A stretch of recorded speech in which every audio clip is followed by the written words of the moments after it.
once again.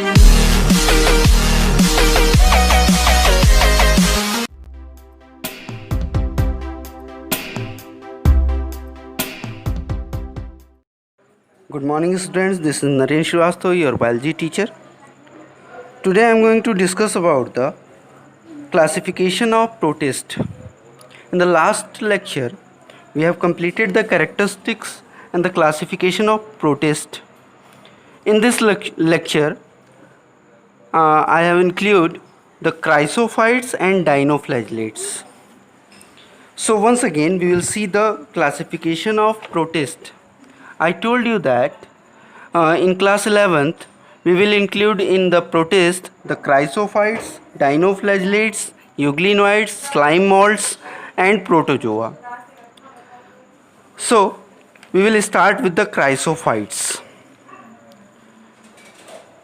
Before going on the characters of chrysophytes, there is a trick, and the trick is DD का FM plan है. Here the D represents desmids, again D represents diatoms, F represents fresh, M represents marine and plan represents planktons. अब बात आती है कि planktons क्या होते हैं, डाइटम्स क्या होते हैं, डेस्मिड्स क्या होते हैं, फ्रेश मेराइन से क्या मतलब है. तो वन बाय वन इनको पहले हम समझ लेते हैं, फिर कैरेक्टर्स पर आते हैं. तो डाइटम्स और डेस्मिड्स ये वाटर बॉडीज़ की सरफेस पर पाए जाने वाले लिविंग ऑर्गेनिजम्स होते हैं या उनके स्पोर्स होते हैं. यहाँ फ्रेश और मेराइन से मतलब है वाटर की क्वालिटी से. The water bodies present on the earth has been classified into two categories, the freshwater bodies and marine water bodies. Freshwater bodies का मतलब होता है ऐसे वाटर बॉडीज जिनमें सॉल्ट कंसंट्रेशन कम होता है, for example river, pond etcetera. And the marine water include the water bodies having more salt concentration like sea, ocean, etc. Then the planktons. Planktons are the living microscopic organisms found on the surface of water. Now come on the characteristics of chrysophytes. जो हमने अभी trick पढ़ी इसी से match करते हुए हम चलेंगे. सबसे पहले the chrysophytes are also known as golden algae because इनका जो कलर होता है ये कुछ सुनहला कलर होता है, इसलिए इन्हें गोल्डन एल्गी कहते हैं. इसके बाद ट्रिक में हमने पहला जो लेटर लिया वो डी है. D means diatoms and desmids, so it include diatoms and desmids.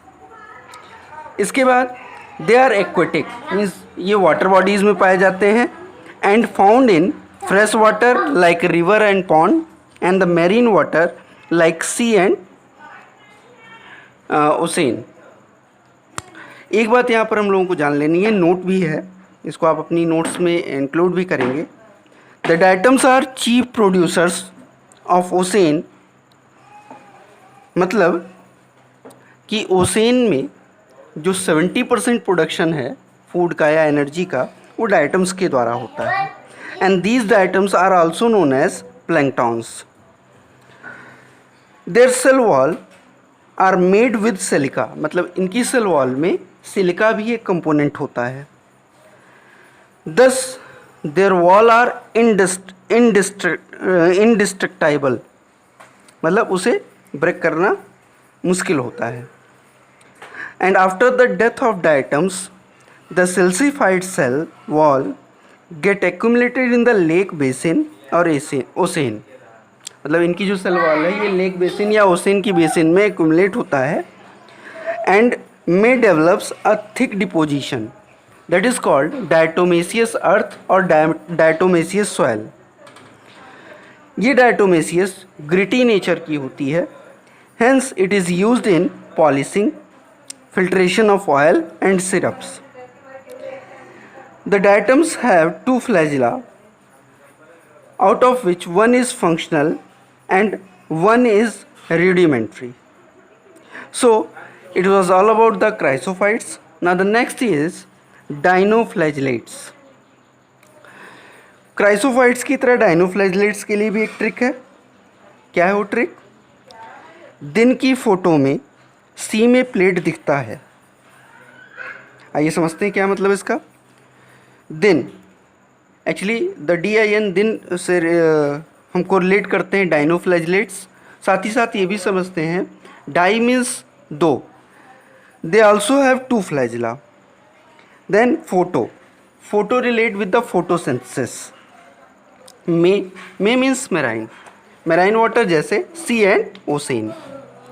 Plate represents the cellulosic plate that the organism of dinoflagellate have. Now come on the characteristics of dinoflagellates. They have 2 flagella. One is longitudinal and the other one is transverse. They are photosynthetic, so they are autotrophic. They are marine, found in sea and ocean.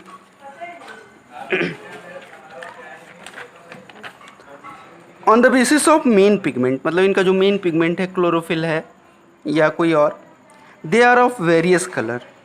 And the last one, the cell wall has cellulosic plate on the outermost shell.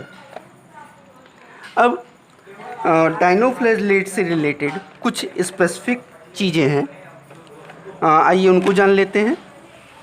The red dinoflagellates named as Gonyaulax undergoes rapid multiplication that they make sea surface appear red.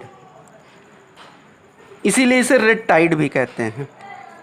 It also releases toxin which can kill other marine animals and harmful for human also.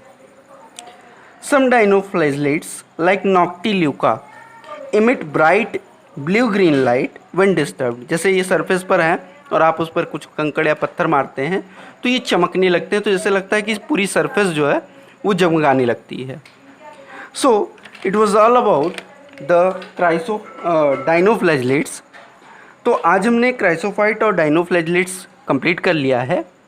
In the next video we will talk about the euglenoids and slime moulds. Thank you.